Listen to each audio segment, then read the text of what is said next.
네, 오늘 하나님께서 우리에게 주신 말씀 함께 보도록 하겠습니다. 오늘 우리 함께 나눌 하나님의 말씀은 창세기 47장 1절부터 12절까지 본문입니다. 앞에 있는 성경 창세기 47장 1절에서 12절 함께 찾아주시고 우리 들어보도록 하겠습니다. 제47장.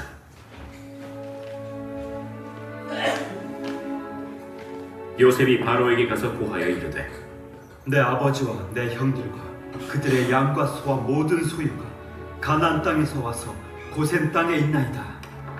그의 형들 중 5명을 택하여 바로에게 보이니 바로가 요셉의 형들에게 묻되, 너희 생업이 무엇이냐? 종들은 목자이온데 우리와 선조가 다 그러하니이다. 가나안 땅에 기근이 심하여 종들의 양떼를 칠 곳이 없기로 종들이 이곳에 거류하고자 왔사오니 원하건대 종들로 고센 땅에 살게 하소서. 내 아버지와 형들이 내게 왔은지 애굽 땅이 내 앞에 있으니 땅의 좋은 곳에 내 아버지와 내 형들이 거주하게 하니 그들이 고센 땅에 거주하고 그들 중에 능력 있는 자가 있거든 그들로 내 가축을 관리하게 하라. 요셉이 자기 아버지 야곱을 인도하여 바로 앞에 서게 하니 야곱이 바로에게 축복하며 바로가 야곱에게 묻되, 내 나이가 얼마냐? 내 나그네 길의 세월이 130년이니 내 나이가 얼마 못되니 우리 조상의 나그네 길에 연조히 미치지 못하나 험악한 세월을 보내었나이다. 야곱이 바로에게 축복하고 그 앞에서 나오니라. 요셉이 바로의 명령대로 그의 아버지와 그의 형들에게 거주할 곳을 주되 애굽의 좋은 땅 라암셋을 그들에게 주어 소유로 삼게 하고 또 그의 아버지와 그의 형들과 그의 아버지의 온 집에 그 식구를 따라 먹을 것을 주어 봉양하였더라. 아멘. 아멘. 예. 여러분들 한 주간 동안 잘 지내셨나요? 예.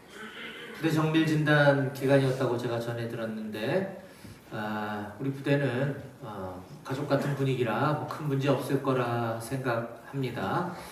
혹시 여러분들 병행생활 가운데 어려운 부분이 있거나 애로사항이 있으면 또 뭐 선임들이나 간부님들한테 말 못할 또 어려움이 있다면 저한테 언제든지 연락 주시면 제가 도움을 드릴 수 있도록 또 이렇게 함께 하도록 하겠습니다. 어쨌거나 훈련 받는 게 낫지 정밀 진단 받는 것보다 훈련 받는 게 낫지 않을까 싶은 생각도 드는데, 우리 서로 고생한 전우들 바라보면서 우리 앞, 뒤, 좌우 4명씩 바라보면서 우리 샬롬으로 반갑게 인사합시다. 샬롬, 샬롬. 웃으면서 샬롬. 네. 오늘은 특별히 우리 SM 리 선생님과 또 샤이닝 밴드에서 이렇게 은혜로운 찬양 인도해 주셔서 너무 감사합니다. 우리 감사의 박수 전해 주시면 좋겠습니다. 네. 예배는 축제입니다, 여러분. 예배는 축제예요. 우리가 이렇게 지루한 시간이 아니라 예배는 축제입니다. 우리 예배를 더욱더 이렇게 빛나게, 여러분들 정말 공연 같은 찬양 어디 가서 이렇게 쉽게 들어보기 어려운데 오늘 여러분들 개 타신 거예요. 믿으시기 바랍니다. 네, 한 달에 한 번씩 이렇게 와주셔서 너무 감사드립니다. 다음 달에도 오신다고 하니까 기대하는 마음으로 또 이렇게 기다렸으면 좋겠습니다. 오는 11월 29일 토요일입니다. 아직 좀 많이 남긴 했는데 11월 29일 날 토요일 날은 의정부 소재 광명교회, 여기 의정부에서 온 사람 있어요? 혹시 손 들어볼까요? 의정부 출신 없구나. 네, 의정부의 광명교회라고 꽤 큰 교회인가 봐요. 출석교인이 한 4,000명 이상 되는 교회라고 하는데, 우리 5군단하고 이렇게 우리 조율이 좀 돼서 올해 처음으로 제1회 5군단 찬양 경연 축제를 한다고 합니다. 11월 29일 토요일 날. 그래서 아마 우리 같이 이렇게 대대급 부대별로 아마 참가 신청을 하게 될 것 같은데, 추석 명절 지나고 나면 그 5군단 예하 군종 목사님들과 우리 민간 군 선교사님들 그리고 광명교회 관련되신 분들하고 함께 아마 협조회의가 미팅이 있을 것 같아요. 그리고 나서 결정이 되면 군단 예하 또 사여단급 또 우리 부대에 아마 문서도 시행될 것 같습니다.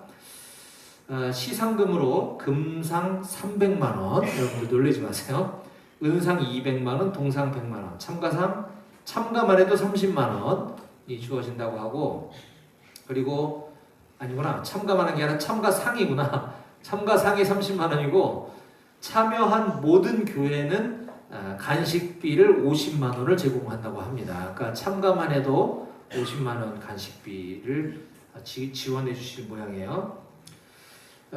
그리고 이 찬양 경연대에 참가한 모든 교회에는 광명교회 성도님들이 2인 1조로 매월 1회 이렇게 조편성을 해서 그 참여한 군인교회, 우리 교회에 주일 예배 이렇게 월 1회 함께 참석해 주시고, 또 간식비도 지원해 주시고, 또 광명교회 찬양팀이 또 이렇게 한 달에 한 번씩 방문해서 또 함께 이렇게 찬양팀으로 섬겨 주신다고 합니다. 뭐 등등등 굉장히 많은 후원이 지금 준비되어 있으니까 대대급 부대의 최고의 군인교회 찬양팀을 자랑하는 우리 높은 뜻 배구교회는 반드시 출전해야 되겠죠?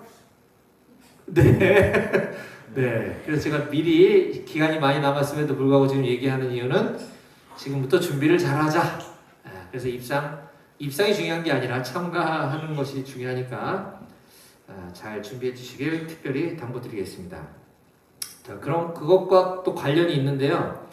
오늘 오후 13시 30분에는 우리 매주 오후에 있는 설수모, 설교 듣고 수다 떠는 모임 대신에 오늘은 찬양팀 레슨이 있습니다. 우리 SM리 선생님께서 또 이렇게 찬양 경연대회를 앞두고 원포인트 레슨을 또 오늘 잘해주실 걸로 기대가 되는데, 그래서 지금 현재 찬양팀 전원, 그리고 나는 찬양팀 뭔지 모르겠지만 배워보고 싶다 하는 인원들 다 이따 13시 30분에 이곳에 모여주시면 고맙겠습니다.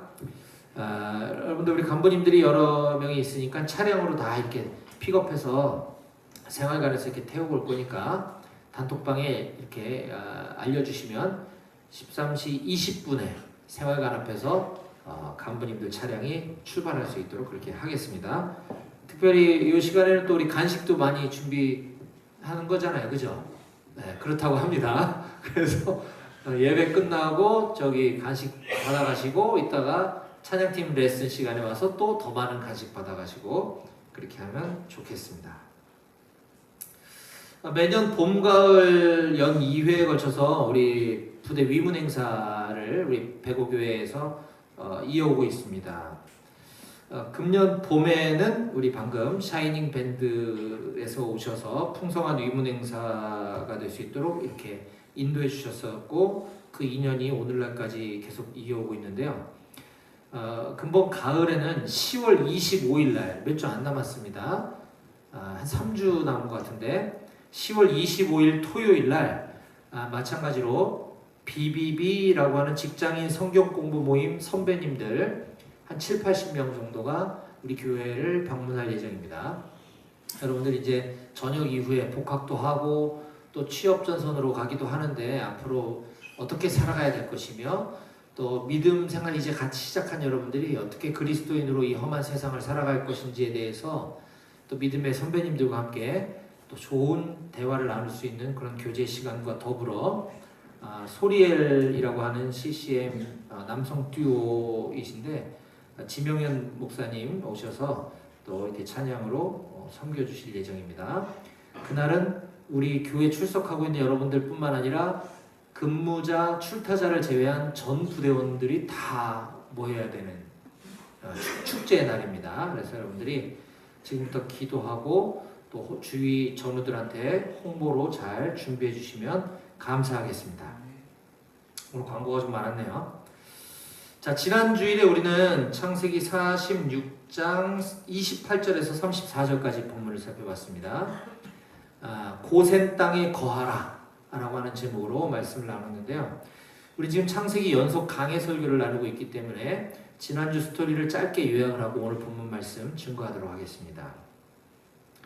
애굽의 총리가 된 요셉은 드디어 20여 년 전에 헤어졌던 사랑하는 아버지 야곱과 또 그의 형제들 그리고 모든 가족들을 약 여명을 만나게 됩니다. 가나안, 이스라엘 땅 가나안 지역에 살고 있었던 아버지와 그의 아들들은 이 고센이라고 하는 지역에서 요셉과 조우하기로 만나기로 하고 드디어 지난주 본문에서 부자가 또 온 가족이 상봉하는 감격적인 장면을 우리가 보았습니다.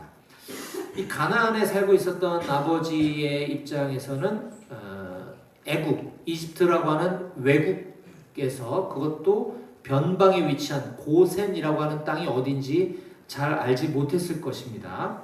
그래서 이 고센에서 만나기로 했다고 하는 것은, 이 고센 땅을 추천한 것은 당연히 그곳에서 총리로 지내고 있던 요셉이었던 것입니다. 자, 그러면 요셉은 왜 하필 이집트의 그 많은 좋은 지명들을 놔두고 처음 들어보는, 잘 모르는 고센이라고 하는 땅을 선택했을까? 왜 그곳에서 만나자 했고, 왜 그곳에서 거주하며 함께 살자고 고센을 특정한 것이었을까에 대해서 우리가 몇 가지 이유를 살펴봤는데요. 첫 번째 이유는 고센은 애굽, 이집트의 중심부가 아닌 변두리, 변방에 위치하고 있다는 것이 중요한 이유였습니다.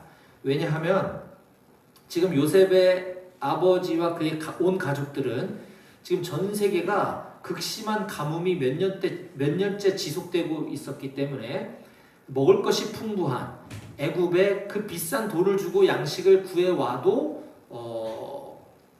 감사한 일인데, 그 애굽의 국가 서열 2위 총리가 되어 있는 요셉이 내가 잃어버렸던 아들이다, 그 아들의 초대를 받아 그곳에 가서 살게 되었다 라고 하는 것은 정말 로또 맞은 거나 마찬가지였던 것이죠.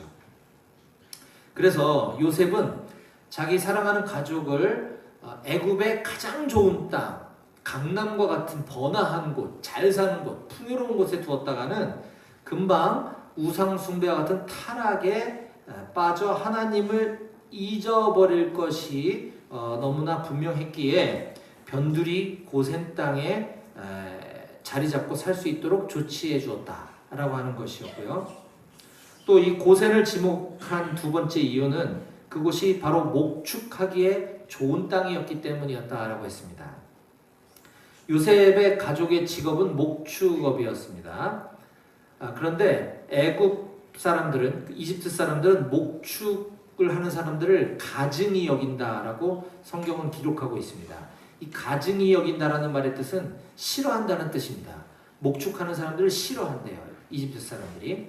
근데 지금 요셉의 가족은 이집트에 와서 살아야만 하기 때문에 이들에게 정말 좋은 땅을 골라서 살게 했다간 자칫 이집트 국민들과 충돌이 일어날 수도 있고, 또 요셉이나 또는 요셉의 가족이 좋은 땅에서 살게 해달라고 요구를 한다면 그 나라의 왕, 바로왕, 물론 바로왕이 요셉 총리를 너무나 신뢰했던 나머지 가족들 이곳에 와서 살도록 해라 라고 했는데, 총리나 또는 그 가족이 우리 강남 땅에 그럼 살게 해주세요 라고 하면 왕은 굉장히 심적으로 부담스러웠을 거예요.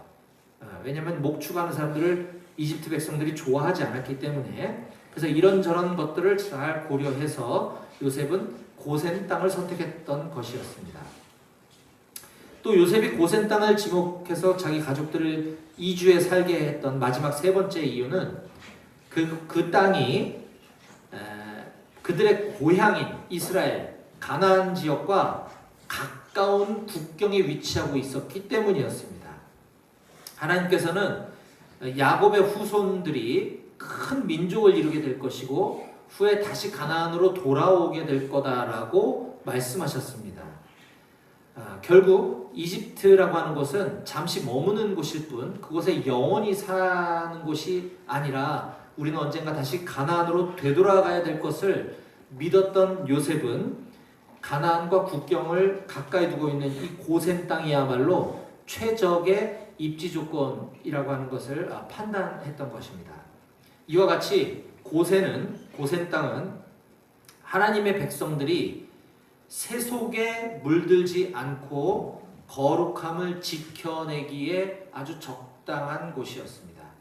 오늘날을 살아가는 우리들도 비록 애국과 같은 세상 속에서 살아가지만 영적인 고센 땅에 머물러 신앙과 거룩함을 잘 지키며 살아가는 여러분들이 다 되시기를 축복합니다.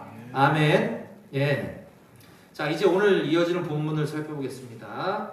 오늘은 창세기 강해 설교 100번째 시간입니다. 우리가 창세기 1장 1절부터 시작해서 47장까지 오는 동안 100주가 걸렸어요. 100주.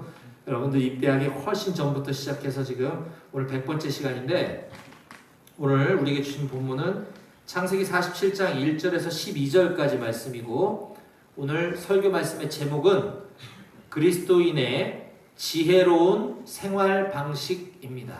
자, 앞에 설교 제목이 띄워져 있죠?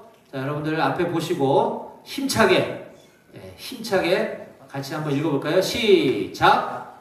그리스도인의 지혜로운 생활 방식. 한 번 더 시작! 그리스도인의 지혜로운 생활 방식. 이라는 제목으로 오늘 우리에게 주신 교훈을 제가 3가지로 압축 요약해서 정리하도록 하겠습니다. 자, 이제 그토록 보고 싶었던 사랑하는 아버지 야곱과 그의 가족들 모두와 상봉한 요셉은 이들을 고센 땅에 잠시 기다리게 한 후에 바로 왕에게 올라갑니다. 자, 오늘 본문 1절 보겠습니다. 요셉이 바로에게 가서 고하여 이르되 내 아버지와 내 형들과 그들의 양과 소와 모든 소유가 가나안 땅에서 와서 고센 땅에 있나이다 하고. 지금 이곳 애굽으로 이사온 요셉의 가족은 여자들과 어린아이들, 종들을 제외하고 남자들만 헤아린 숫자가 70명이라고 했습니다.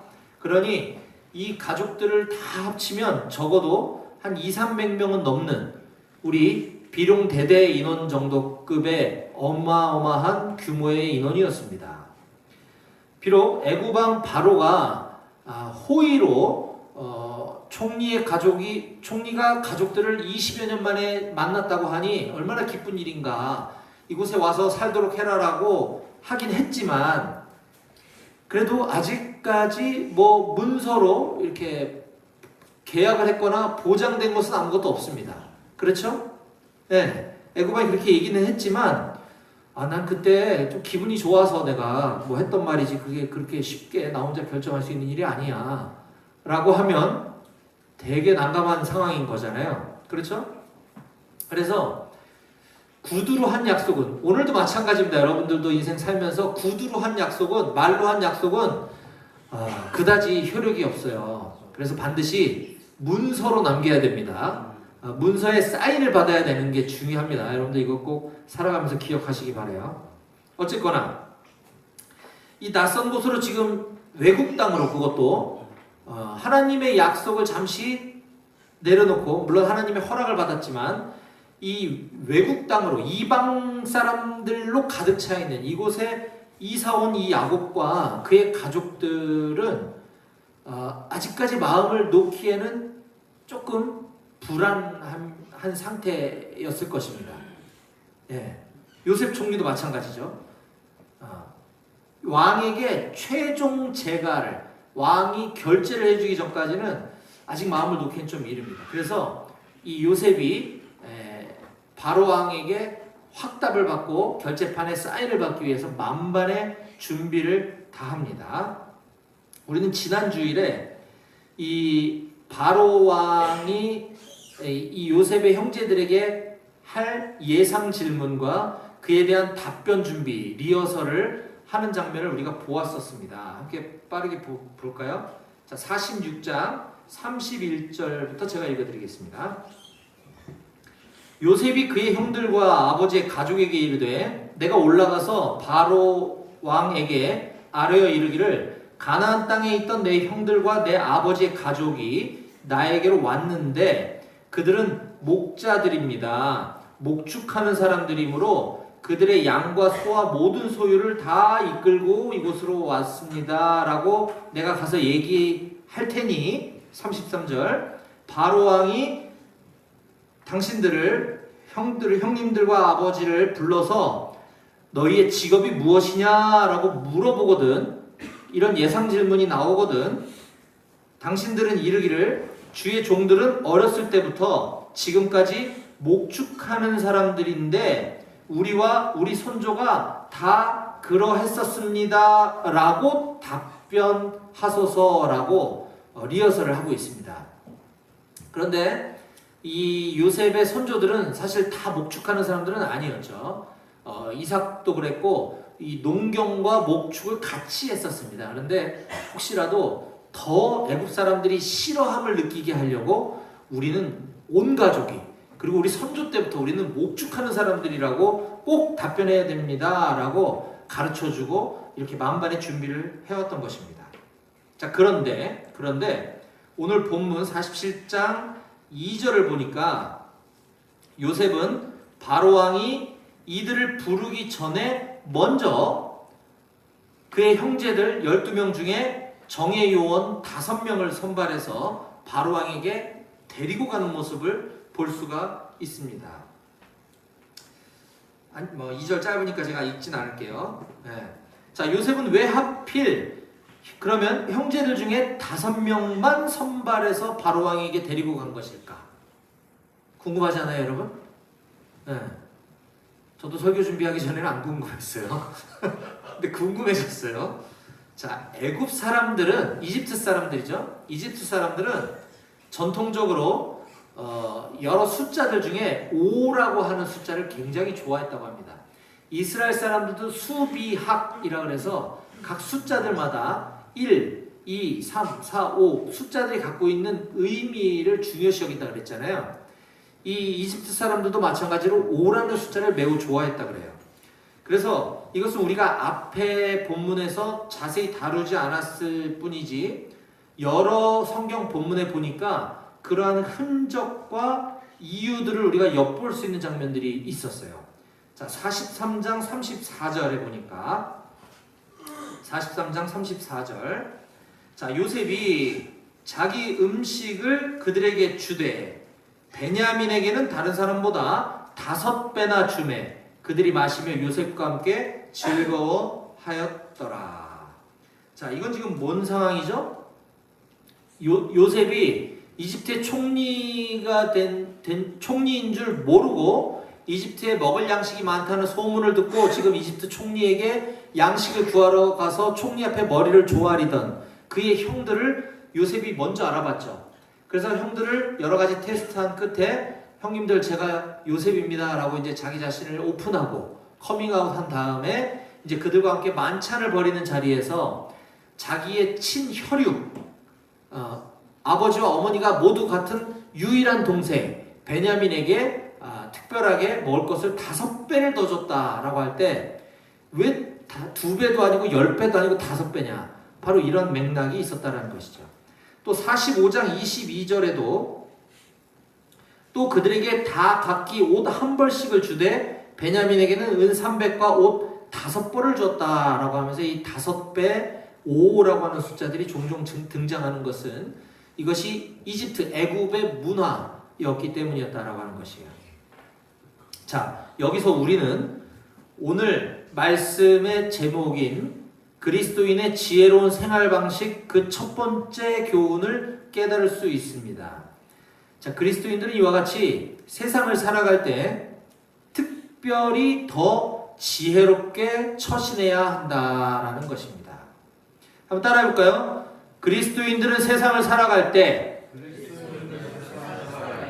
특별히 더 지혜로워야 한다. 는 것입니다. 그렇죠? 예. 요셉이 바로왕에게 확실한 결제를 받기 위해서 만반의 예상 질문을 준비하고 그거에 대한 답변을 롤플레잉하고 그리고 정예 요원 5명을 선발하고 이런 모든 것들이 그가 이 지혜를 발휘했던 것이다 라고 하는 것을 우리가 알 수 있습니다. 그리하여 세상에서 하나님께서 저와 여러분들에게 주신 그 지혜를 가지고 하나님의 뜻을 이루며 살아가는 우리 높은 뜻 105교회 모든 장병들 다 되시기를 축복합니다. 예. 자, 이렇게 5명의 선발돼서 이제 애굽 바로 왕 앞에 나아간 요셉의 형제들은 돌연 사전 리허설 때 연습하지 않았던 돌발 발언을 하게 됩니다. 자, 오늘 본문 47장 3절과 4절 보겠습니다. 바로가 요셉의 형들에게 묻되 너희 생업이 무엇이냐? 그들이 바로에게 대답하되 종들은 목자이온데 우리와 선조가 다 그러했습니다 하고, 여기까지는 연습한 대로 잘 했어요. 맞죠? 근데 4절에 보니까 그들이 또 바로에게 고하되 가나안 땅에 기근이 심하여 종들의 양떼를 칠 곳이 없기로 종들이 이곳에 거류하고자 왔사오니 원하건대 종들로 고센 땅에 살게 하소서. 예. 뭐 이상한 게 없는 것 같은데요? 자, 여기에 지금 이 5명의 정예 요원들은 바로 왕 앞에 가서 지금 자신들은 이곳에 거류하러 왔다라고 표현하고 있습니다. 이것이 찝찝한 겁니다. 거류하러 왔다. 거류하다라는 뜻은 잠시 머문다는 뜻입니다. 우리는 이곳에 잠시 머물러 왔어요 라는 거예요. 이것은 언젠가 우리는 다시 애굽으로 갈 거예요 라는 뜻을 포함하고 있는 거죠. 그렇죠? 왜 이들이 이렇게 대답했는가? 앞서 언급했던 것처럼 그들은 하나님의 말씀을 잊지 않고 가슴에 새기고 있었던 거죠. 우리는 이 이집트 땅에 영원히 살 민족이 아니야. 우리 하나님의 때에 우린 다시 돌아갈 백성들이다라고 하는 것을 하나님의 말씀을 믿고 있었기 때문에 이와 같이 거류하러 왔다라는 표현을 사용한 것입니다. 그런데 애굽 왕 바로는 일찍이 요셉 총리의 가족들이 애굽에 와서 살기를 바랬던 적이 있어요. 자, 45장 18절인데요. 너희 요셉 총리에게 하는 말입니다. 너희 아버지와 너희 가족을 이끌고 내게로 오라. 요셉 총리가 아니라 요셉 총리의 그 형제들한테 하는 얘기죠. 너희 아버지와 너희 가족들을 이끌고 내게로 오라. 내가 너희에게 애굽의 좋은 땅을 주리니 너희가 나라의 기름진 것을 먹으리라. 예. 너희 아버지와 너희 가족을 이끌고 내게로 와라. 여기 오라는 것은 완전히 이사 오라는 뜻 아니겠습니까? 그렇죠. 좋은 땅을 주겠다는 것은 임시로 계약 기간을 정해서 주겠다는 뜻이 아니잖아요. 그렇죠? 우리가 월세나 전세 사는 사람한테 준다는 표현을 쓰지 않지 않습니까? 그렇죠? 소유권을 넘겨주는 거니까. 이것은 잠시 거류하고자 하는 사람에게 하는 말은 적어도 아니었던 거죠. 그런데 지금 이 요셉의 형제들은 바로 왕 앞에서 우리는 이곳에 거류하러 온 거다라고 이야기하고 있는 것입니다. 여기서 우리가 오늘 설교 주제인 그리스도인의 지혜로운 생활 방식, 그 두 번째 교훈을 깨달을 수 있는데요. 자, 따라해 볼까요? 그리스도인들은 세상에 미련을 두지 말아야 한다. 예, 그리스도인들은 세상에 미련을 두지 말아야 한다는 것입니다. 이 세상에 아무리 즐겁고 좋고 화려한 것들로 가득 차 있어도 우리 그리스도인들은 늘 하늘의 소망을 두고 살아가야 하는 줄 믿습니다. 예. 자, 바로 왕이 이와 같은 요셉의 형제들의 요구 앞에서 이제 즉답을 하지 않고 요셉 총리를 따로 불러서 자, 그들이 원하는 대로 고센 땅에 살 수 있도록 조치를 취하라 라고 지시를 내립니다. 자, 본문 47장 5절과 6절입니다. 바로가 요셉에게 말하여 이르되 내 아버지와 형들이 내게 왔은즉 애굽 땅이 네 앞에 있으니 네가 총리니까 땅의 좋은 곳에 네 아버지와 네 형들이 거주하게 하되 그들이 고센 땅에 거주하고 그들 중에 능력 있는 자가 있거든 그들로 내 가축을 관리하게 하라. 예, 할렐루야. 심지어 생각하지도 못했던 인사 특혜까지 지금 받는 것을 우리가 볼 수 있습니다. 요셉의 형제들 중에 목축업에 특별한 재능이 있는 형제가 있다면 내 가축도 관리하게 하라. 예. 가축 관리하는 공무원으로 특별 채용해 주겠다라고 하는 것이에요. 우리는 이 장면에서 마태복음 6장 33절 말씀을 떠올리게 되는 것 같습니다. 그런즉 너희는 먼저 그의 나라와 그의 의를 구하라. 우리가 먼저 하나님의 나라와 하나님의 의를 구할 때, 우리가 하나님의 말씀을 늘 우리 가슴속에 새기고 살아갈 때, 그리하면 이 모든 것을 너희에게 더하시리라. 아멘. 믿으시기 바랍니다, 여러분. 네. 자, 이제 이집트 바로 왕의 최종 결제가 이제 떨어졌어요. 아, 이제 다행입니다. 한시름 덜었어요. 자, 요셉은 자기 아버지 야곱을 바로 왕 앞에 모시고 갑니다. 인사드려야 되겠죠? 자, 7절. 요셉이 자기 아버지 야곱을 인도하여 바로 앞에 서게 하니 자기 아버지 야곱이 바로 왕에게 축복하며 바로가 야곱에게 묻되 네 나이가 얼마냐? 이건 좀 번역이 웃긴데요. 저 이거 볼 때마다 웃긴데 네 나이가 얼마냐? 예, 저 130살입니다. 이거 좀 웃기잖아요. 이거는 좀 경어체로 번역을 했으면 더 좋았겠다는 좀 생각이 듭니다. 아무튼 어르신 연세가 어떻게 되십니까? 이렇게 했겠죠. 자, 야곱이 바로 왕에게 아뢰되 내 나그네 길의 세월이 130년이니이다. 저 130살입니다. 내 나이가 얼마 못 되니 우리 조상의 나그네 길의 연조에 미치지 못하나 험악한 세월을 보내었나이다 하고 야곱이 바로에게 축복하고 그 앞에서 나오니라. 자, 야곱의 인생은 참으로 기구한 삶이었고 아주 험난한 삶을 평생 살아온 것을 우리가 창세기 강해 설교를 쭉 들으면서 우리가 볼 수 있었습니다. 형 에서를 속이고 아버지를 속이고 장자권을 빼앗으려고 거짓말 쳤다가 도망쳐서 외삼촌 라반의 집에 갔더니 죽도록 종처럼 부려만 먹고 거기서 사랑하는 아내가 생겨서 결혼해달라 했더니 언니를 결혼을 먼저 시키질 않나 뭐 아무튼 평생이 힘들었어요. 그리고 낳은 자식들 중에 가장 사랑했던 요셉은 또 갑자기 행방불명 실종 신고돼가지고 20년이 지나도 돌아오지 않으니까 사망 신고까지 했다가 뭐 이렇게 너무 힘든 세월을 살아왔다라는 지금 얘기를 하고 있는 건데 야곱은 지금 자신의 지난 인생에 대해서 바로 왕 앞에서 푸념을 늘어놓거나 신세를 한탄하는 것이 아닙니다. 우리는 이 야곱의 말 끝에 그가 바로 왕에게 축복하고 나왔다라는 이 성경 기자의 설명에 주목해야 합니다. 이방인인 바로 왕의 입장에서는 어느 누군가가 자신을 축복해 준다는 것은 기분 좋은 일이에요. 원래 이방 종교들, 그러니까 모든 종교를 믿는 사람이나 믿지 않는 사람들이나 우리 기독교인을 빼고 누구나 마찬가지로 자기를 축복해 준다 그러면 다들 좋아합니다. 근데 우리 기독교인들은 함부로 남이 축복해 준다 할 때 막 넙죽넙죽 받으면 안 돼요. 우리는 예수 그리스도의 이름으로 받는 축복만 축복인 줄 믿으시기 바랍니다. 네. 제가 전도를 하다 보면 특히 우리 BBB 아까 직장인 성역 공부 모임 이 선배님들과 같이 우리가 전도를 많이 하는데 이 다양한 사람들을 만나곤 합니다. 그 중에 병원 전도를 가게 되면 이 병원 전도가 되게 어렵기도 해요. 이 자칫하면 또 간호사님들한테 쫓겨날 수도 있거든요. 그리고 환자들이 또 싫어하기도 해요. 몸도 아파 죽겠는데 와서 예수님 얘기하고 성경 얘기한다면 막 짜증나기도 하거든요.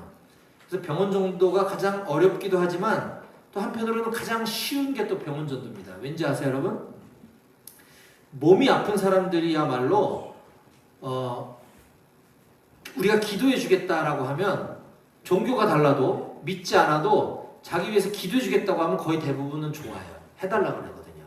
그러면 기도를 통해서 기도문 속에 복음을 담아서 전하기도 하고 또는 기도 후에 자연스럽게 복음을 나눌 수 있는 기회가 마련되기도 하는 것입니다. 마찬가지로 지금 이 야곱이 바로 왕에게 축복을 해주고 나왔다라고 성경은 아주 짧게 기록하고 있지만 이 표현을 통해서 볼 때 우리는 야곱이 바로 왕에게 한 이 축복은 그의 인생 힘들었던 과거를 한탄하는 것이 아니라 그의 이런 힘들고 어려운 지난 130년 동안의 인생 가운데서도 하나님의 인도하심과 동행하심이 있었다라고 하는 그 믿음의 고백을 바로 왕에게 한 것이다 라고 하는 것을 우리가 알 수 있습니다. 자, 여기서 우리는 오늘 설교 마지막 주제인 그리스도인의 지혜로운 생활 방식 그 세 번째 교훈을 우리가 깨달을 수 있습니다. 그것은 바로 그리스도인들은 자신의 삶 가운데 역사하신 하나님을 고백하고 증거할 수 있어야 한다라는 것입니다. 믿으시는 분들은 아멘 하시기 바랍니다. 예, 그리스도인들은 자신의 삶 가운데 역사하신 하나님을 고백하고 증거할 수 있어야 한다. 자, 오늘 말씀을 정리하겠습니다. 오늘 우리는 그리스도인의 지혜로운 생활 방식이라는 제목으로 오늘 성경 본문을 통해서 하나님께서 우리에게 주신 세 가지 교훈을 함께 나눴습니다. 첫 번째는 그리스도인들은 세상을 살아갈 때 특별히 더 지혜롭게 처신해야 한다라는 것이었고, 두 번째는 그리스도인들은 세상에 미련을 두지 말아야 한다라고 나눴습니다. 그리고 마지막 세 번째, 그리스도인들은 자신의 삶 가운데 역사하신 하나님을 고백하고 드러낼 수 있어야 한다. 저는 우리 사랑하는 높은 뜻 배고교의 모든 장병들이 이와 같이 세상 속에서 지혜로운 그리스도인으로 생활해 나갈 수 있게 되기를 주님의 이름으로 간절히 축원합니다. 아멘. 기도하시겠습니다.